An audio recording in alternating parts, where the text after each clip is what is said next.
చెల్లి రేపు స్పెషల్ ఏంటో తెలుసా? రేపు ఏముందనియా? ఏం లేదు. అదేం చెల్లి అలాగంటావు? రేపు ఆగస్ట్ 15 కదా. అయితే అయితే ఏంట్రా, రేపు మన దేశానికి స్వతంత్ర దినోత్సవం రా. మనకి స్వతంత్రం వచ్చిన రోజు. స్వతంత్ర దినోత్సవమా? ఎవరికి వచ్చిందనియా స్వతంత్రం? మీకా? అదేంట్రా చెల్లి అలా అంటున్నావు? ఏమైంది నీకు? ఏమైందా అన్నయ్య? దేశానికి స్వతంత్రం వచ్చి ఇన్నేళ్ళు అవుతున్నా ఒక ఆడపిల్ల ఒంటరిగా రోడ్డు మీద నడవాలంటే భయపడాల్సిన పరిస్థితి ఎందుకుందన్నయ్య? పొద్దున్న పేపర్ తెరిచిన, టీవీ ఆన్ చేసిన ఎక్కడో చోట ఆడపిల్లలపై జరుగుతున్న దారుణాలు, రేపులు, అత్యాచారాలే కదా కనిపిస్తున్నాయి.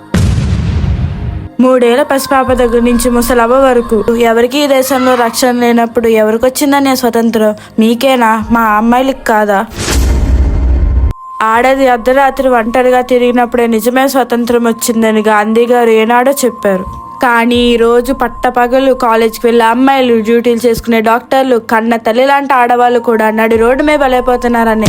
ఆడపిల్లల్ని కన్న తల్లిదండ్రులు కూతురు బయటికి వెళ్ళి తిరిగి క్షేమంగా ఇంటికి వచ్చేంత వరకు గుండెలు చేతిలో పెట్టుకు బతకాల్సి వస్తుంది. కొత్తగూడెంలో మైనర్ బాలికపై గ్యాంగ్ రేప్ జరిగిన ఘటన ఆలస్యంగా వెలుగులోకి వచ్చింది.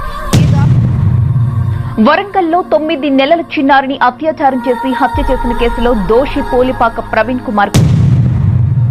16 ఏళ్ల ఎస్సీ బాలికపై గంజాయి మత్తులో 3 సామూహిక అత్యాచారానికి పాల్పడ్డారు. 16 నిమిషాలకు భారత్లో అత్యాచార ఘటన జరుగుతుంది. ఏడాదికి 4.5 లక్షలకు పైగా రేప్ కేసులు దేశంలో రికార్డ్ అవుతున్నాయి.